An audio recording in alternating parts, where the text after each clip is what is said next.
Today's vast and powerful telescopes are taking us on an unimaginable quest to unlock the secrets of the cosmos. They are going to tell us in detail what our universe is made of, how it was born, how our universe is evolving. They take us back to the dawn of time, to the very birth of the universe, show us giant clouds where stars and planets are born. Each time a new telescope looks in a different way at the universe, we learn something new and profound about the universe. In stunning clarity, we can now watch stars exploding, galaxies colliding, and the violence of black holes. There's a whole hidden universe out there. We see the universe continuously changing and evolving. Revolutions in technology and ever larger telescopes are pushing forward the frontiers of space. Every time you try and explore a new part of the universe, we have these great discoveries and these great surprises. But where did this race begin? Where will it take us? This is the remarkable journey through 400 years of an extraordinary device that is changing everything we thought we knew. Telescopes have revolutionized our understanding of ourselves and our place in the cosmos and our mindset about who we are and where we came from. Hunting the edge of space. Up now on Nova.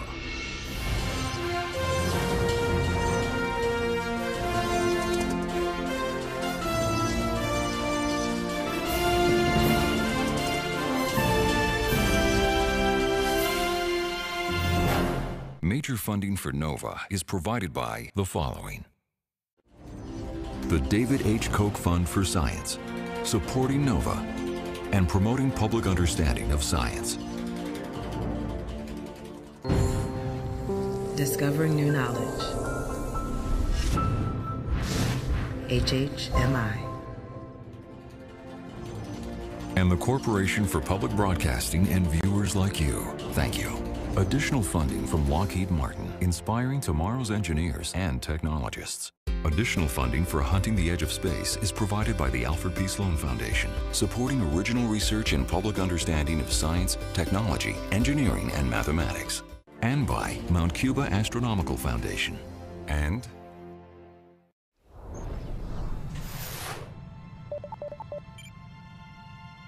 giant doors 8 stories high slide apart. These twin eyes are preparing to look into deepest space. They belong to the Large Binocular Telescope. It is one of the most powerful telescopes on Earth, costing over $120 million. These 28-foot wide mirrors collect light from objects millions of times fainter than anything our eyes can see. 600 tons of machinery turn the mirrors to look more than 13 billion light years away, to the very edges of the visible universe.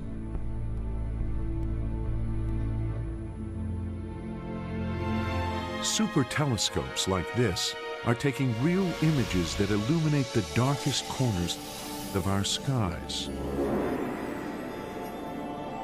Billowing clouds of gas and dust are buffeted by supersonic winds and lit up by thousands of energetic new stars.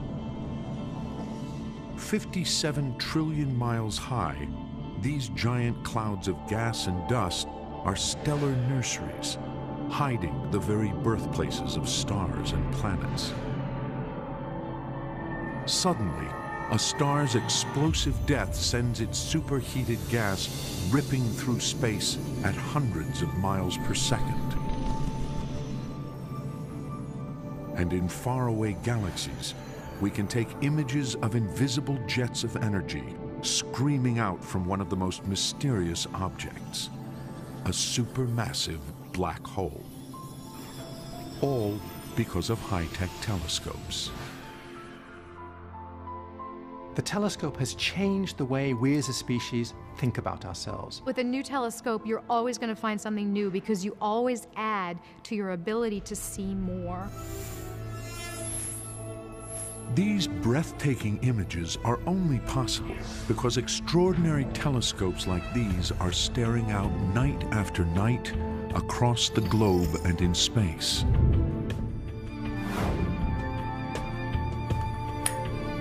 Over the past 4 centuries, revolutions in technology have transformed this groundbreaking instrument.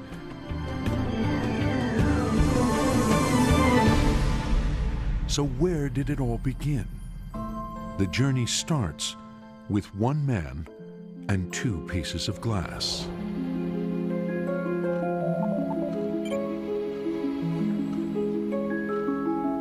It is the summer of 1609. Mathematics professor Galileo Galilei is building his own version of an extraordinary new invention.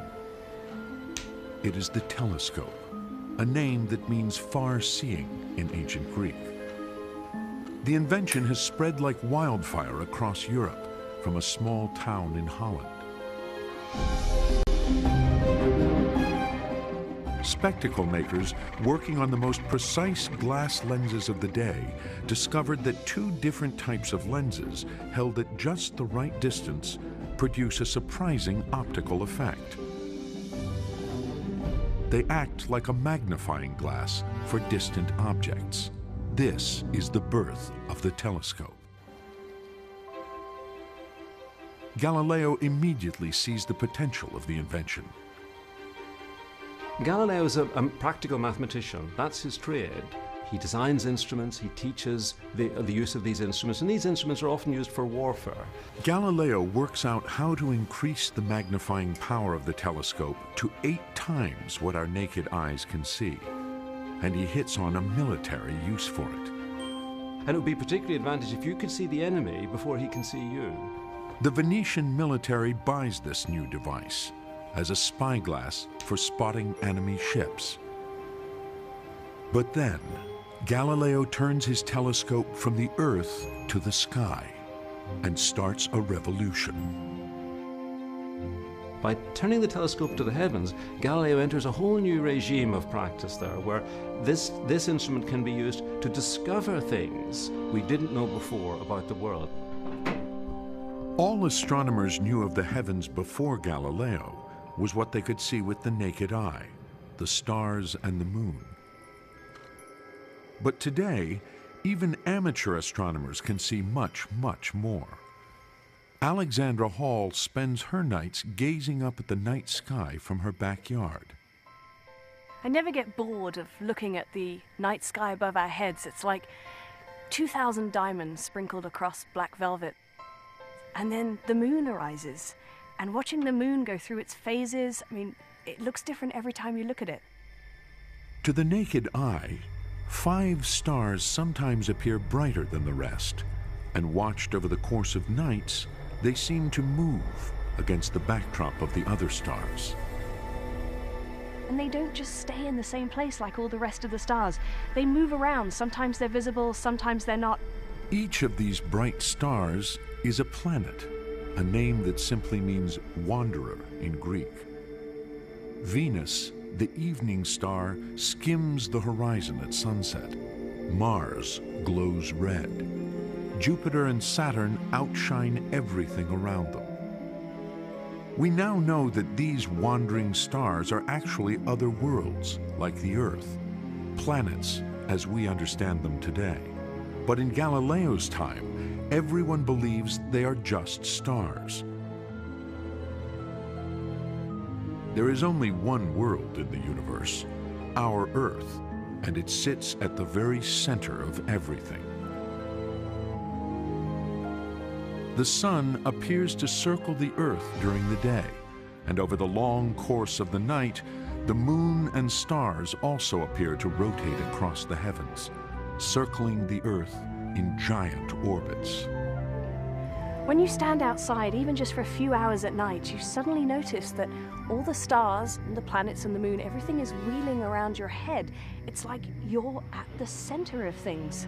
Really quite a powerful feeling. But Galileo is about to show that this is just a feeling.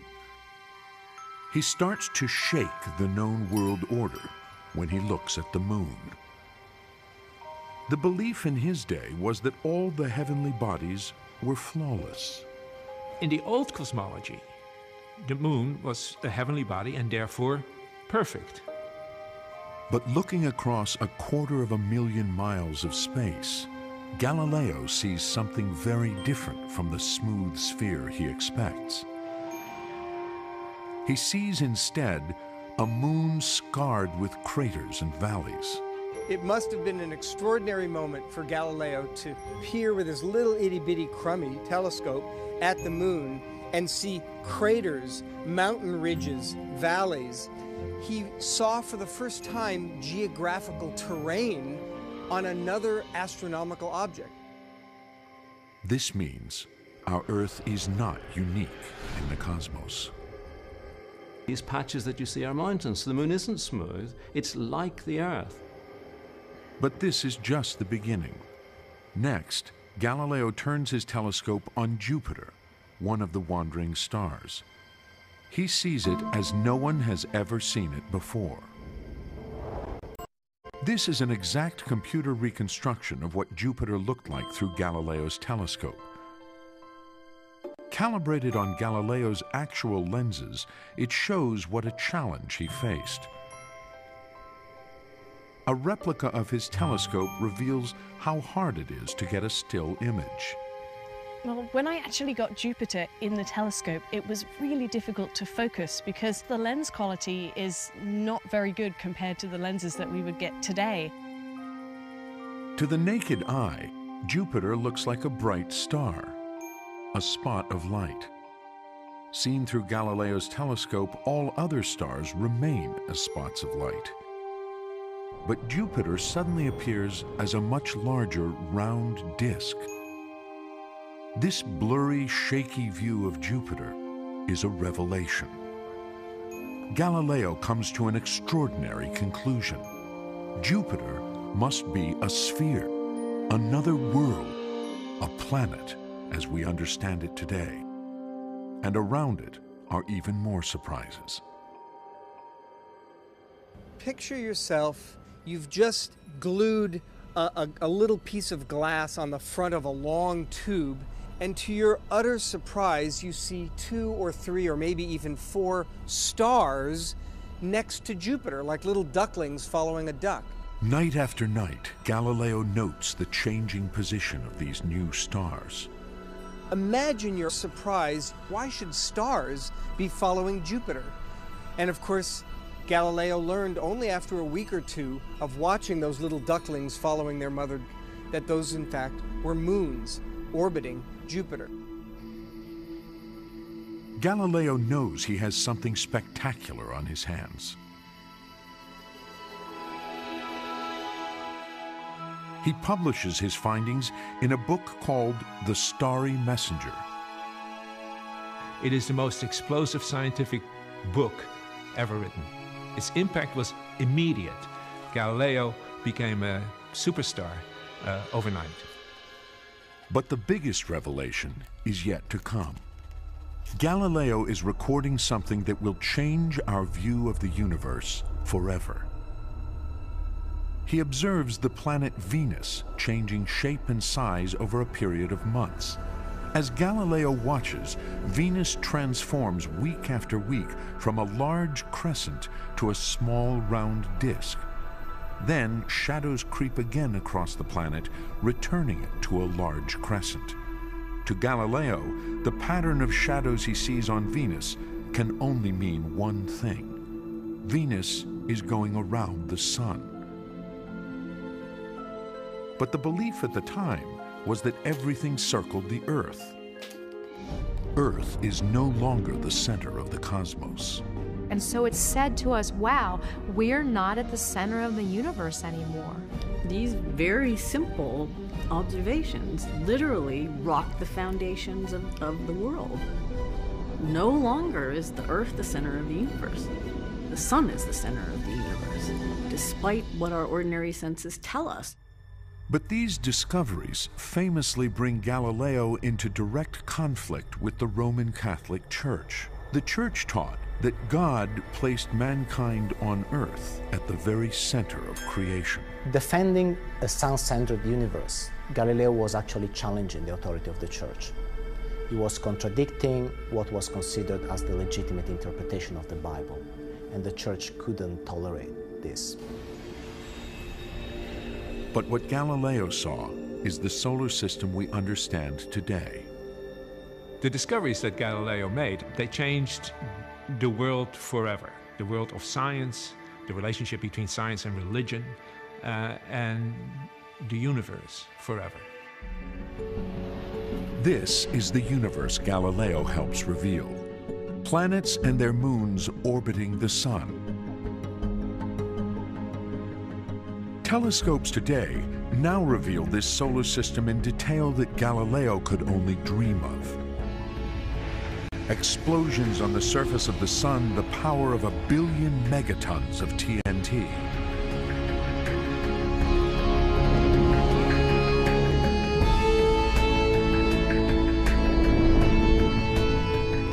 Features in the Great Red Spot on Jupiter, a vast stormy vortex large enough to swallow 3 Earths. On Jupiter's moon, Io, we can watch volcanoes spew ash and gas high into space. On Mars, a canyon 5 times deeper than the Grand Canyon.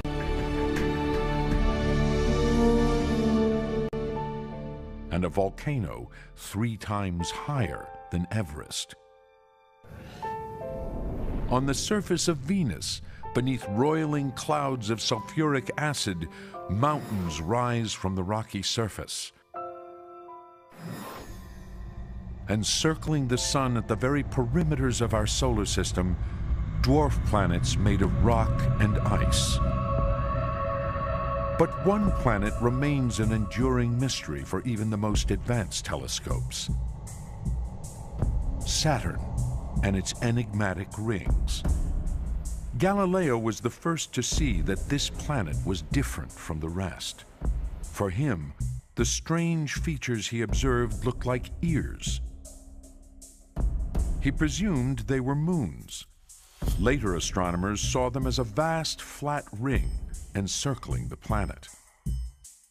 Then, one man discovered that this ring was in fact made up of several concentric rings. That man was astronomer Giovanni Cassini. Now, a mission named after him is investigating why Saturn has rings at all and what they're made of. NASA's Cassini mission. 3, 2, 1, and liftoff of the Cassini spacecraft on a 1 billion-mile trek to Saturn. In the nose cone of this rocket is the space probe, Cassini. Ahead is a 2 billion-mile journey to the planet Saturn. On board the probe are sophisticated telescopes. They will investigate Saturn's mysterious rings by traveling as close to them as possible. Good solid rocket booster separation. First stage item 152. As Cassini heads for Saturn, the furthest planet in Galileo's solar system, it uses the massive gravitational pull of Jupiter as a boost to slingshot it out millions of miles towards its destination. In the world of telescopes, Cassini has some of the fastest moving telescopes in the solar system, going by at Jupiter at something like 70,000 miles per hour. Even at such tremendous speeds, the journey still takes 7 years. But finally, Cassini approaches Saturn, 934 million miles from Earth. It dives through Saturn's outer rings to enter orbit around the planet. These are some of the images Cassini takes of the rings. They may look solid, but they are made up of billions of chunks of ice and rock, ranging in size from a grain of sand to the size of a house. And they are spread over hundreds of thousands of miles. But where is all this stuff coming from? Cassini's telescopes reveal that the inner rings are made up of material blasted off the surfaces of Saturn's moons by meteorites. But the furthest visible ring from Saturn is still a mystery. This image taken by Cassini shows that unlike the innermost rings, the outermost ring is a ghostly mist of microscopic particles. Astronomers suspect that the icy moon Enceladus could be where the mist is coming from. But until now, no one has been able to work out how. Then, Cassini's telescopes see something never observed before. Vast plumes of vapor streaming from fissures in the surface of Enceladus. These plumes go up hundreds of kilometers. That's pretty exciting to find erupting out of an icy moon. Could these plumes be the source of the outer ring? To find out, Cassini's telescopes do something extraordinary. They fly through the plumes and taste the vapor with onboard detectors. It's a spectacular thing to be able to do, to be able to tap the interior of an icy satellite. Back at Mission Control, astronomers analyze the data streaming in. The vapor pouring out of Enceladus is made up of ice, salt, and ammonia. It is exactly the same material as the outer ring. It can only mean one thing. Enceladus's plumes are the source of the misty ring. This is a major discovery. Cassini's space-borne telescopes are solving the mystery of Saturn's rings that has plagued astronomers for centuries. Telescopes today are journeying deeper into space and searching further to discover secrets that Galileo could never have imagined. But to capture pristine images like these, telescopes had to undergo a dramatic evolution. Back in the 1650s, the first step in this evolution was going to great lengths, quite literally. Telescopes became very long, 15, 20 feet. The problem with early telescopes was fuzzy images. The reason? The shape of the lens. As NASA astrophysicist Kim Weaver demonstrates, when a strongly curved lens bends or refracts beams of light, the light doesn't all come to a single point. First of all, the different beams of light don't line up, and so the image that you get with this lens would be really fuzzy. Also, some of the light has its colors split out, and that distorts the image. The only way to minimize the blurriness and the rainbow colors is to use thinner lenses with a shallower curve. Because the light comes to a focus further from the lens, refracting telescopes get longer and get greater magnification. 17th century astronomers make ever thinner lenses and space them further apart. By about 1660, telescopes had magnified 50 or 100 times, and those lengths increased and increased and increased. This is the first space race. On the quest to see ever further, telescopes reach absurd proportions, up to 150 feet in length, half the length of a football field. These unwieldy telescopes are better, but astronomers want to see even more detail, and these telescopes don't eliminate the rainbow colors altogether. Then, one of science's greatest minds sets out to solve the problem: Isaac Newton. He takes a look at light itself. Newton found that white light was in fact composed of all these different colors, the colors of the rainbow. As white light passes through a glass prism, it bends or refracts, breaking up into the colors of the rainbow. This was the root of the astronomers' problems. Now, a lens is a kind of a prism, if you like. Once the light hits the lens and passes through it, it's broken up into its colors. So Newton says, well, we'll abandon refracting telescopes completely. There's no future in this. Just forget them. I'm going to design a telescope which has mirrors as the primary components instead of lenses. Newton will use mirrors in his new telescope. He believes he can do this because when mirrors are curved, they bring light to a focus, just like a lens. I'm using this lens right now to focus the light from the sun behind me. And if I hold it just right to a point on the card, oh my goodness, it's catching on fire. That was smoking. Next up, the curved mirror. And you can see as I bring it closer to the focal point of the mirror, it actually begins to burn the paper again. But there's one critical difference between a mirror and a lens. The light bounces off the mirror's surface. It doesn't pass through it, so there are no rainbow colors. Newton creates a tiny telescope only 6 inches long. He makes a curved mirror only 1.5 inches across and inserts it into the base of the tube. Light from the heavens passes down the tube, reflects off the curved mirror, then reflects off a second flat mirror, and is focused by an eyepiece. This small reflecting telescope works just as well as a 4-foot telescope that uses lenses. Isaac Newton, in creating the first reflector, eradicates rainbow colors, a problem that has plagued telescopes since the time of Galileo.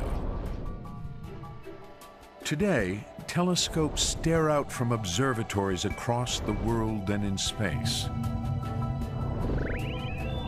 They are expanding our view of the cosmos, capturing light that has been traveling across our universe for billions of years. The clarity is so exceptional that these real images continue to amaze and inspire us. All these telescopes rely on large mirrors with the perfect shape. Making them is a feat of precision engineering. Deep below the football field of the University of Arizona is a high-tech mirror lab, where glass blocks are melted in giant furnaces at over 2,000 degrees Fahrenheit, the temperature of volcanic lava. The hot liquid is spun into super smooth curved dishes. The 20-ton discs of cooled glass are then ground to within fractions of a human hair to make the precise shape. It is only when a thin film of aluminum is applied, only 100 nanometers thick, that the glass dishes become mirrors, like those of the large binocular telescope in Arizona. At 28 feet wide, these mirrors are 64,000 times the size of Isaac Newton's first mirror. And they can collect light from stars billions of light years away. In Isaac Newton's day, making large mirrors exactly the right shape is far too difficult. It will be a century after Newton before a new pioneer picks up his revolutionary design and transforms it. That man is musician and amateur astronomer William Herschel. Herschel has great ambitions. He wants to use a larger version of Newton's reflector to see further into space than anyone before. Herschel is a musician. He's not an astronomer. He's a clarinet player. He's an impresario. He's a composer. But his real passion isn't music, it's astronomy. Herschel wants to look anew at the night sky. He wants to look beyond the planets to the stars, and to see the very faintest stars invisible to other telescopes of the day. Herschel needs big mirrors. He builds telescopes that are bigger than other people's because he realizes that The wider his aperture, the more light he can collect, the further he can see into space. Making large curved mirrors, though, is still a major technical challenge in Herschel's day. Glass mirrors have not yet been invented. Mirrors are still made of metal. So working in his basement, Herschel casts discs of a metal called speculum, a special mixture of molten tin and copper.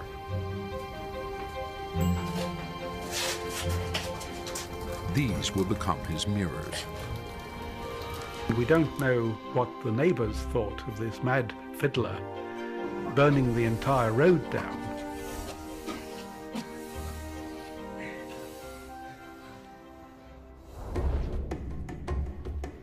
Casting the metal discs is just the first step. To become mirrors, the cooled flat discs need a shiny curved surface.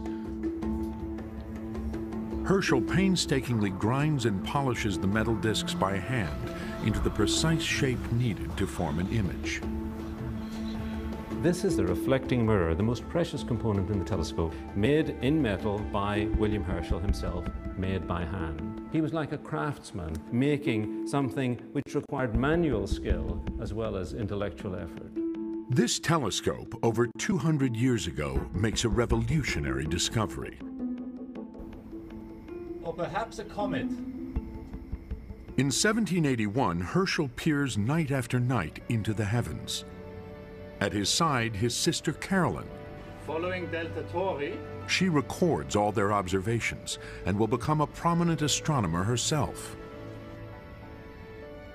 Her observations were critical. She was one of his true secret weapons.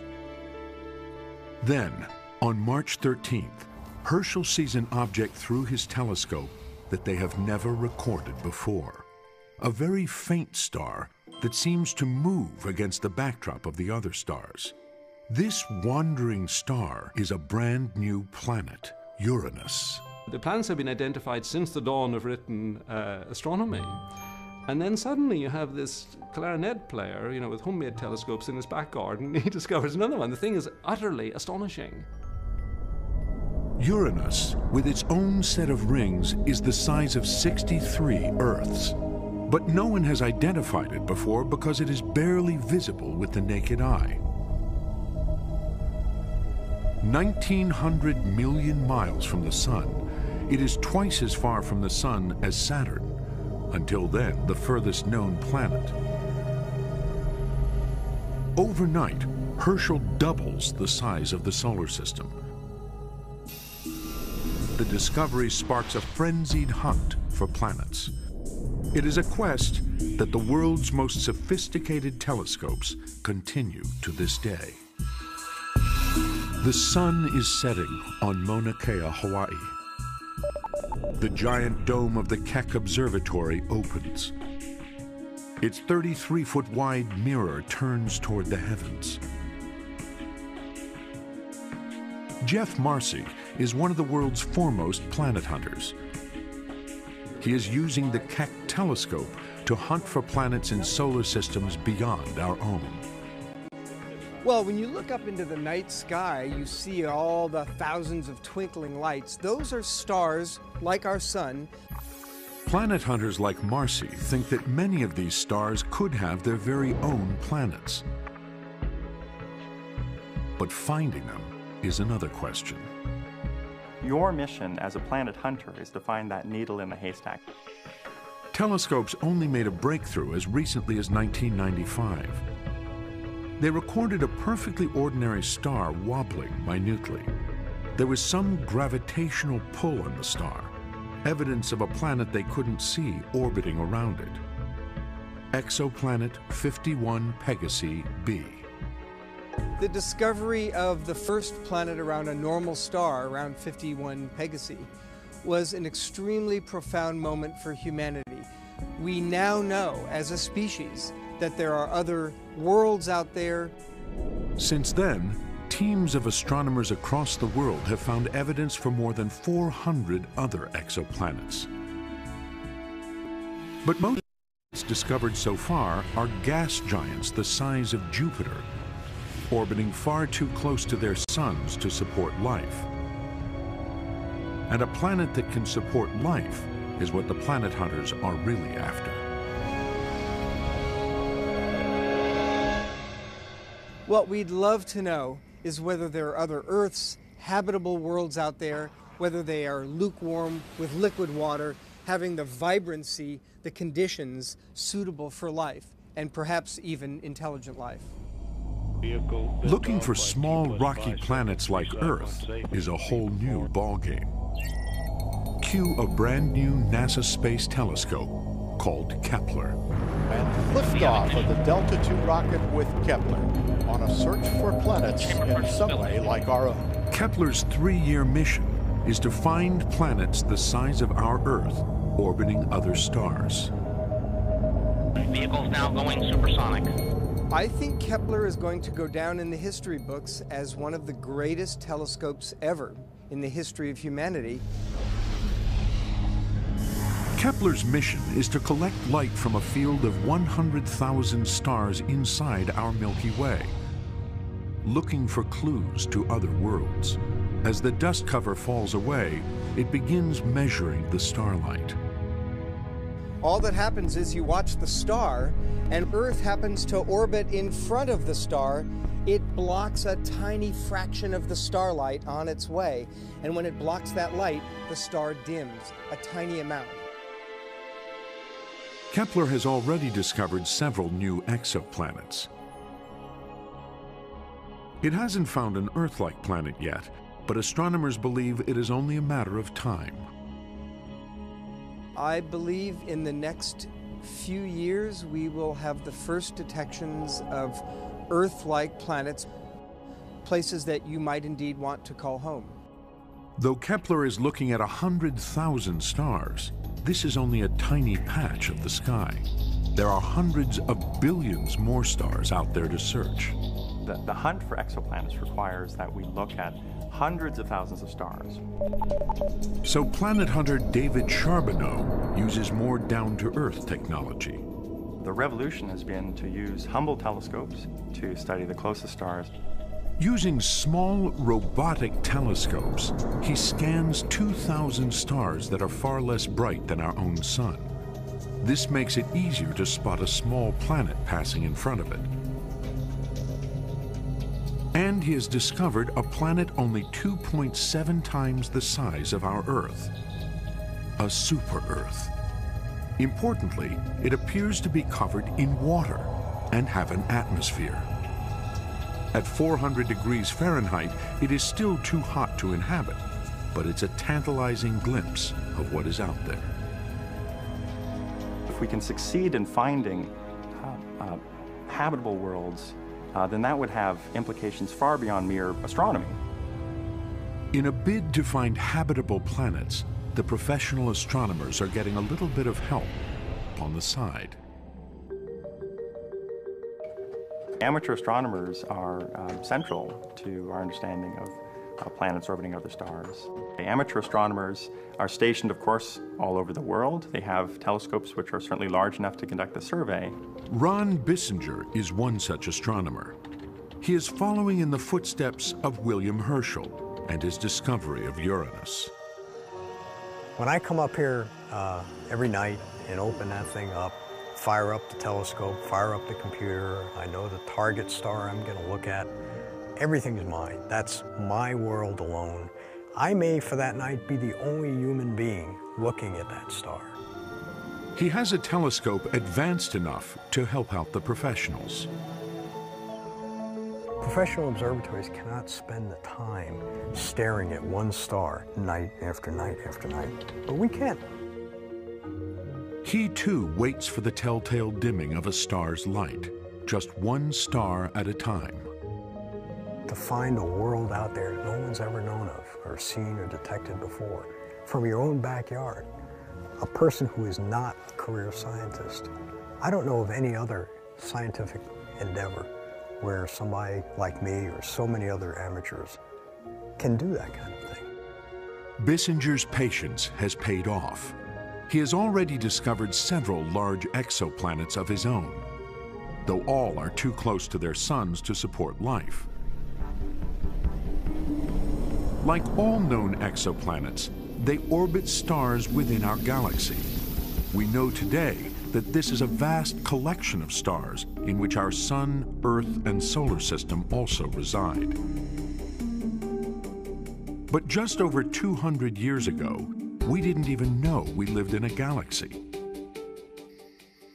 Discovering this just by looking at the stars would be a great challenge. In 1781, William Herschel is the man who takes the challenge on. To do it, he just needs a bigger telescope.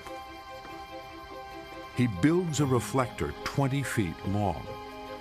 With this, he is able to see more stars than any other telescope on Earth, and he observes one part of the night sky in particular. The strip of stars we call the Milky Way. This will be Herschel's key to the shape of our galaxy. On a clear night, the Milky Way is a majestic spectacle. A brilliant band of starlight arcing overhead. To the ancients, it looked like milk had been poured across the sky, and it's why the Greeks first called it the Galaxias Kuklos, or Milky Circle. It's from this we get our word galaxy. It fascinates astronomers to this day. The Milky Way stretches across the sky from horizon to horizon. It's like a big band that goes all the way around us. And so from here on Earth, it's kind of like we're sitting on the hub of a wheel, and the Milky Way is a big tire all the way around us. Looking through his telescope, Galileo was the first to discover that the Milky Way is made up of stars. But no one knows it is a galaxy. They don't even really know what its shape is. Finding this out now becomes Herschel's obsession. What is the actual shape of the Milky Way? We're in the middle of it, presumably. What would it look like from the outside? He gazes tirelessly at the heavens night after night, mapping the positions of stars. Herschel is nothing if not passionate. He's a natural obsessive. But good for him, he does something extraordinary with this obsession. Herschel maps the distribution of all the stars he can see in a great circle that cuts through the Milky Way. He introduced into astronomy the technique of star counts and just counting how many stars can I see. One direction you see very few stars, in another direction you see zillions of stars. And so he plots this distribution and comes up with a view of the Milky Way. The survey takes over a year of precise recording. Herschel finally produces a map called the grindstone because of its shape. For the first time, Herschel sees that the Milky Way is more than just a strip of stars in the sky. It is a vast disk of stars, and Herschel believes this is the whole cosmos. When Herschel made his map of the Milky Way galaxy, to him he was making a map of the entire universe. The edges of this star disk are the edges of Herschel's universe. Inside it lies our solar system, our sun and our Earth. The amazing thing is that over 200 years ago, Herschel almost got it right. The most powerful telescopes on Earth and in space now revealed that Earth and our solar system lie in a spiral arm in the suburbs of our galaxy, dwarfed within a giant disk of 200 billion stars spinning together around a bright central bulge that hides a supermassive black hole. The Milky Way is so large that it would take 100,000 years traveling at the speed of light, that's 670 million miles per hour, to cross from one edge to the other. Now, a new telescope is about to see what more it can find out about our Milky Way. The Herschel Space Observatory. Bill Latter is a key member of the Herschel team. Herschel will map the entire Milky Way galaxy in terms of how stars are formed, how stars die, and how the galaxy is put together. After years of careful preparation, the finely tuned telescope is about to launch. Launch is a violent thing. There's no other way to describe it. We light this candle, it shakes, we throw the thing out into space, and we only can hope that it all holds together. 1 million miles above Earth, the largest mirror ever launched into space is looking beyond visible light to wavelengths our eyes cannot even see, the far infrared. This means it can measure tiny fluctuations in temperature and see right through clouds of dust to give us the clearest images of the Milky Way ever. The results were astonishing. What we're able to see with the Herschel Space Observatory are right into the cradles of newborn stars. We see something very different than we would with our eyes. If we looked at the same region in visible light, it would be full of stars.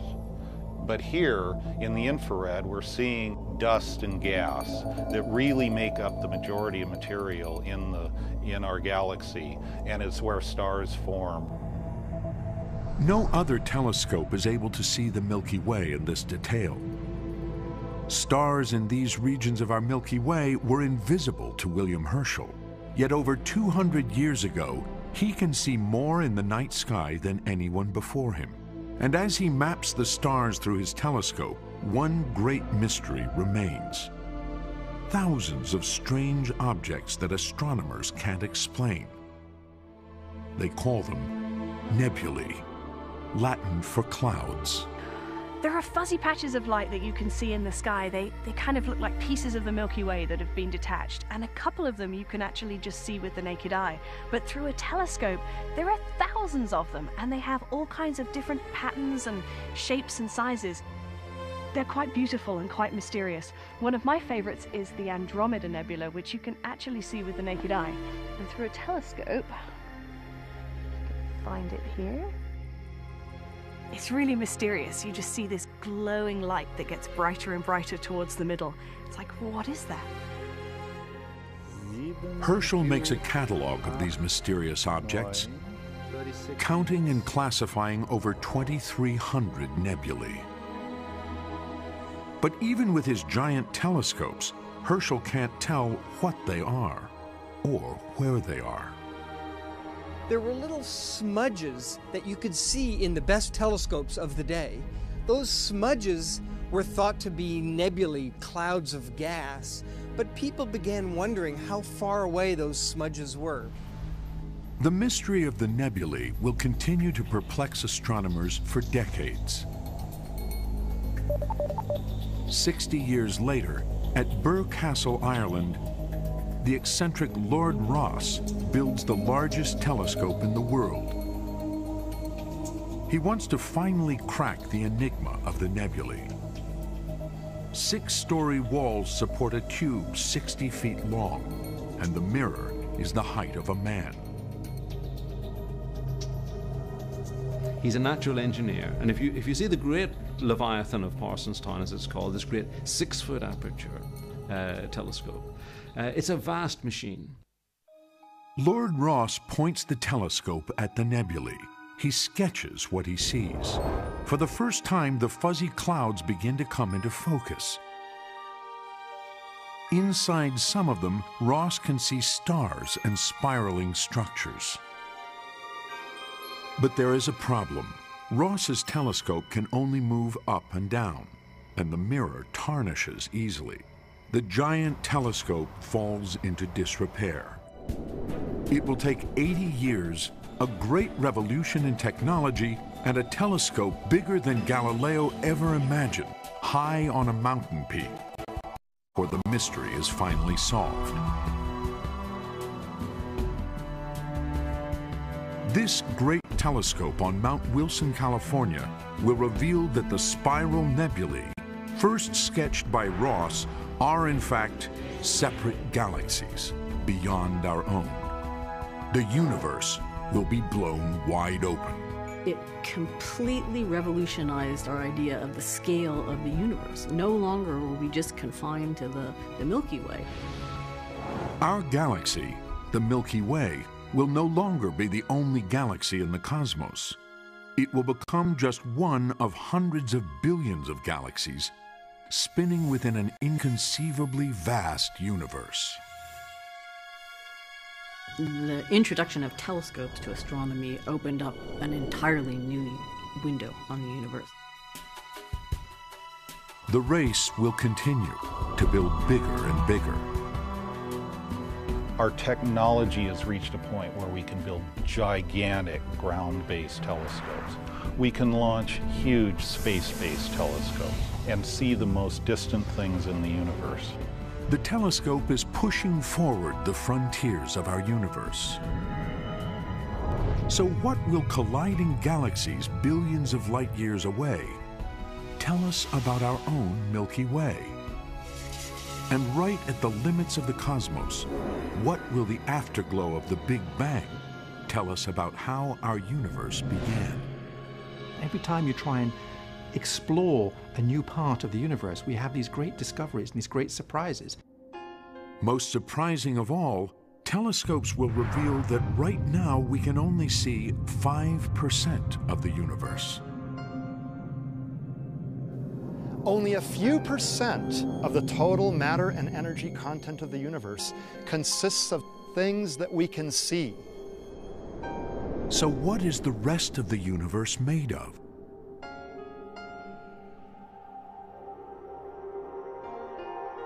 In many ways, we're at the beginning of our quest of discovery. We're learning about the major part of the universe we didn't even know existed 10 years ago. Telescopes will point to an elusive and powerful force that is shaping the fate of our universe. Dark energy. I think dark energy is the most mysterious thing we've ever discovered. Telescopes are on the brink of a new era of discovery and exploration.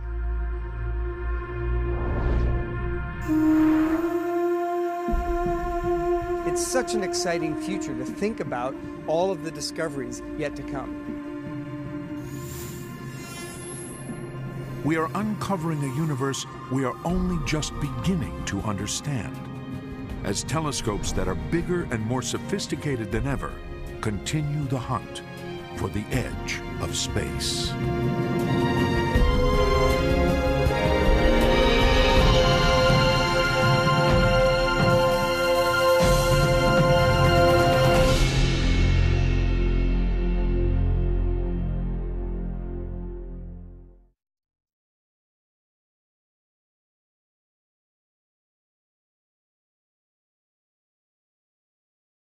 Next time on Nova, for the next generation of telescopes, a new quest begins. Can we see the invisible? 10,000 galaxies in that single spot. Go back further in time. We can actually deduce things that happened in the first trillionth of a second. Reveal mysterious forces shaping the cosmos. Dark energy is one of the keys to understanding the fate of the universe. Watch the next episode of Hunting the Edge of Space. Major funding for NOVA is provided by the David H. Koch Fund for Science, supporting NOVA and promoting public understanding of science. And discovering new knowledge. HHMI. And the Corporation for Public Broadcasting and viewers like you. Thank you. Additional funding from Lockheed Martin, inspiring tomorrow's engineers and technologists. Additional funding for Hunting the Edge of Space is provided by the Alfred P. Sloan Foundation, supporting original research and public understanding of science, technology, engineering, and mathematics. And by Mount Cuba Astronomical Foundation. And on NOVA's Hunting the Edge of Space website, see the next generation of giant telescopes and learn more about our cosmos, filled with black holes, dark matter, extrasolar planets, and other mysteries. Find it at pbs.org. This NOVA program is available on DVD at shawpbs.org or call 1-800-PLAY-PBS.